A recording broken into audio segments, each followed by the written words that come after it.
नमस्कार मित्रांनो, मी प्राध्यापक प्रदीप वेताळ, एम ए राज्यशास्त्र द्वितीय वर्षाच्या विद्यार्थ्यांसाठी पुणे विद्यापीठाच्या अभ्यासक्रमानुसार जागतिक राजकारण नवीन घडामोडी हा पेपर क्रमांक PO-C9 आपणास अभ्यासासाठी देण्यात आला आहे. या पेपरमधील प्रकरण क्रमांक 1 परराष्ट्रीय धोरण याचा आपण अभ्यास करतो आहोत. याविषयी आपण पहिल्या भागामध्ये महत्त्वपूर्ण अशी माहिती जाणून घेतलेली आहे.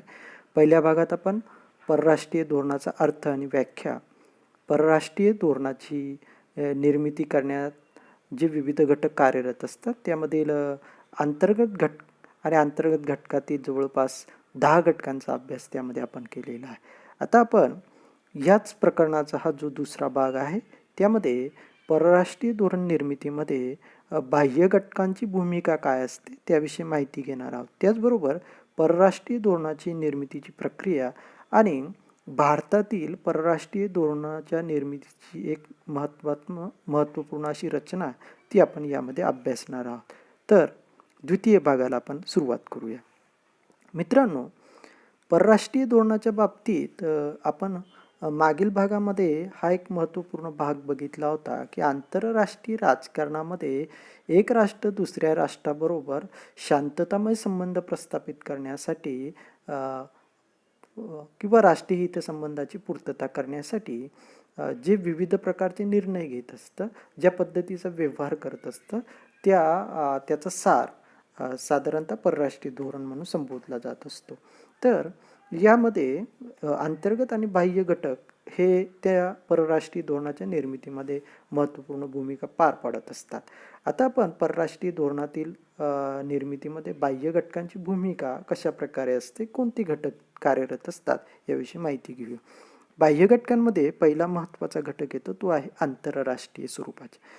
मित्रांनो, आपल्याला एक गोष्ट माहिती आहे की आंतरराष्ट्रीय स्तरावरती विविध प्रकारच्या संघटनांची निर्मिती राष्ट्रांनी काही उद्दिष्टांच्या पूर्ततेसाठी केलेली आहे. त्यातही आपण संयुक्त राष्ट्र संघटनेचा विचार केला तर ही जगातली सर्वात मोठी अशी राष्ट्रांची संघटना आहे. याचबरोबर जागतिक संघटनांबरोबरच काही प्रादेशिक स्वरूपाच्या ही संघटना कार्यरत असतात. जसं आपण दक्षिण आशियाचा विचार केला तर सार्कसारखी संघटना आहे किंवा G20 सारखी आंतरराष्ट्रीय स्तरावरती असणारी संघटना आहे, OPEC सारखी संघटना आहे किंवा आशियान असेल, ब्रिक्स असेल, यासारख्या काही संघटना आहे की ज्या आंतरराष्ट्रीय स्तरावरती आंतरराष्ट्रीय राजकारणामध्ये एक महत्त्वाची भूमिका पार पाडत असतात. आणि आंतरराष्ट्रीय स्वरूपाच्या या ज्या संघटना आहेत या संघटनांच्या माध्यमातून विविध प्रकारचे आंतरराष्ट्रीय स्वरूपाचे कायदे आणि आंतरराष्ट्रीय स्वरूपाचे नियम जे आहेत ते केले जात असतात, ज्या माध्यमातून परराष्ट्रीय धोरणांमध्ये अशा प्रकारचे नियम, कायदे, करार याचं पालन व्हावं आणि एक विकासात्मक स्वरूपाचा आराखडा प्रत्येक राष्ट्रासमोर असावा हा दृष्टिकोन यामध्ये असतो. तर आंतरराष्ट्रीय संघटनांनी केलेले कायदे असतील, नियम असतील किंवा करार असतील हे डावलून कोणत्याही राष्ट्राला आपलं परराष्ट्रीय धोरण अंमलात आणता येत नाही. जर तसं करण्याचा प्रयत्न केला तर त्या राष्ट्राच्या विरुद्ध इतर राष्ट्र एकत्रितपणे कार्यवाही करू शकतात.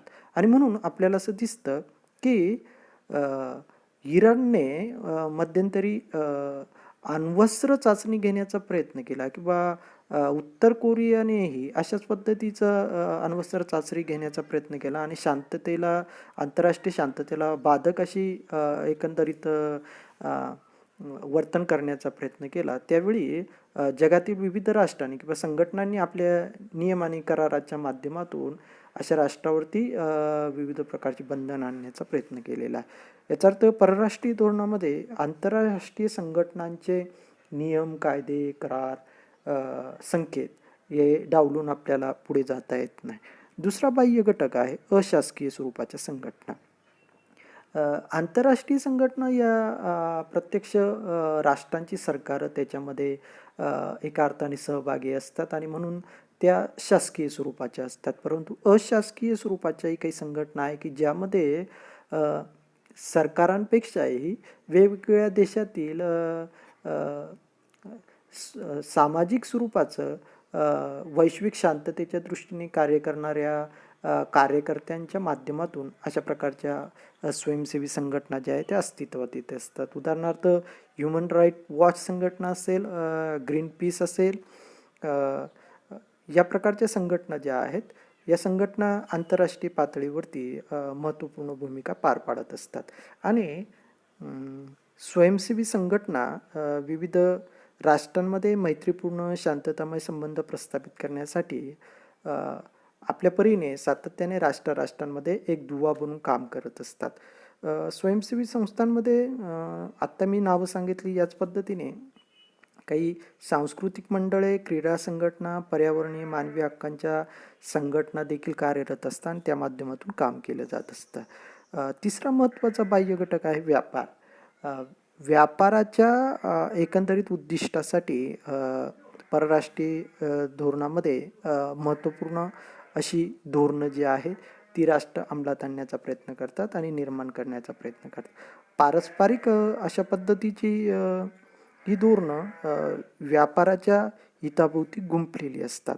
म्हणजे एक वेळ राष्ट्रांमध्ये राजकीय स्वरूपाचं वैमनस्य असलं तरी व्यापारासाठी मात्र राष्ट्र एकत्रितपणे काम करत असतात आणि त्या माध्यमातून इतर क्षेत्रातील संबंधांनाही पुढे नेण्यासाठी प्रयत्न करत असतात. उदाहरणार्थ भारत चीन, भारत पाकिस्तान यांच्यामध्ये राजकीय शत्रुत्व असलं तरी व्यापारी संबंध मात्र घनिष्ठ आहेत आणि त्या माध्यमातून परराष्ट्रीय धोरणाची आखणी केली जात असते.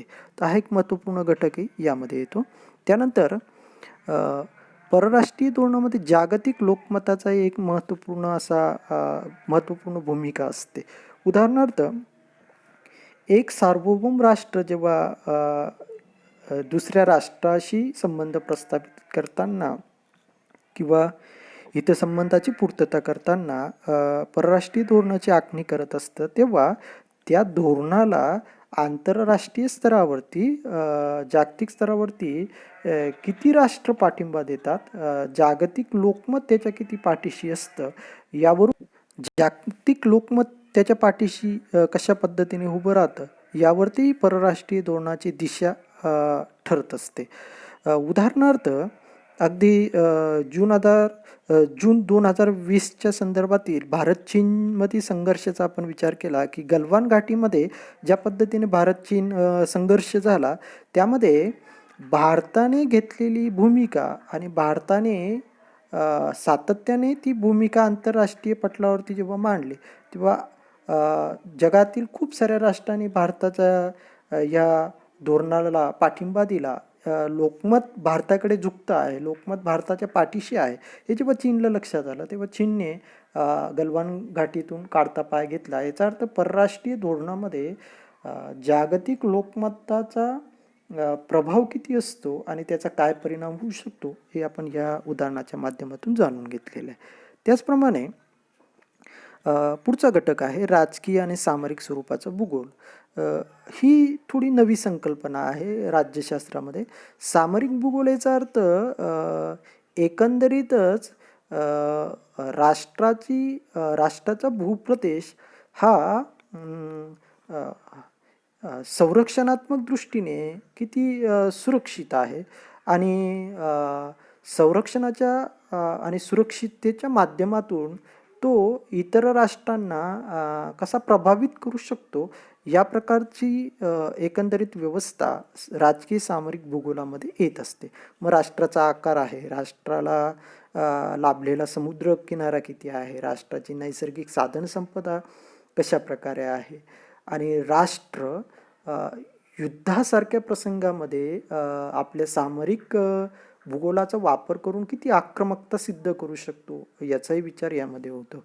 उदाहरणार्थ आपण पूर्व पश्चिम बाजूला लाभलेला विस्तृत किनारा किंवा मोठा भूभाग, शेजारी एकही शत्रू राष्ट्र नसणं, युरोप आणि आशियापासून भौगोलिकदृष्ट्या दूर असणं ही अमेरिकेसाठी एक फलदायी बाब होती. सामरिक दृष्टीने ती एक फलदायी बाब आणि म्हणून अमेरिका सैनिकी आणि आर्थिक दृष्टीने आपलं सामर्थ्य वाढवत गेला आणि आजमितीस तो जागतिक महासत्ता आहे हे आपल्याला नाकारता येणार नाही.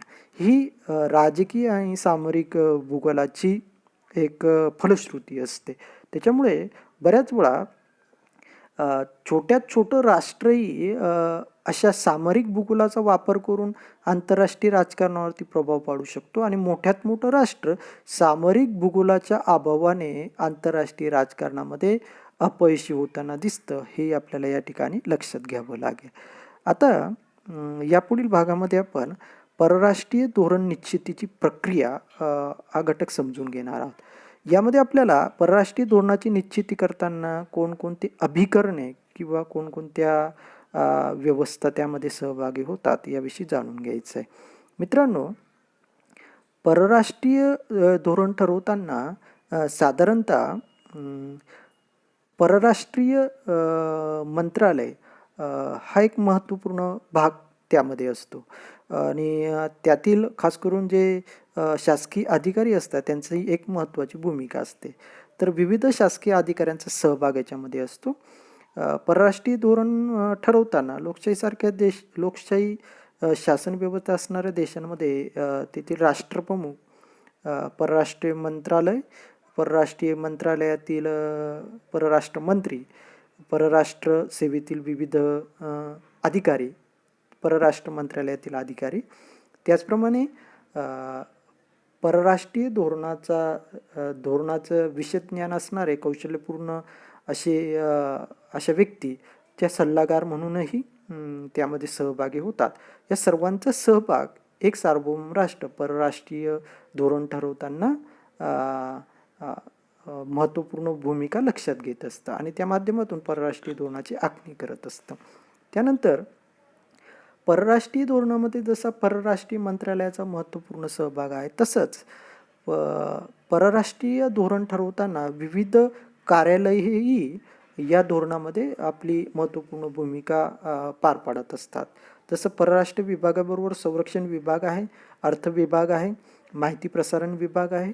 अशा विविध विभागांचा सहभाग घेऊन परराष्ट्रीय धोरणाची दिशा ठरवण्याचं काम केलं जात असतं. म्हणजेच परराष्ट्रीय धोरण निश्चितीमध्ये विविध कार्यालय हा देखील महत्त्वपूर्ण भाग असतो.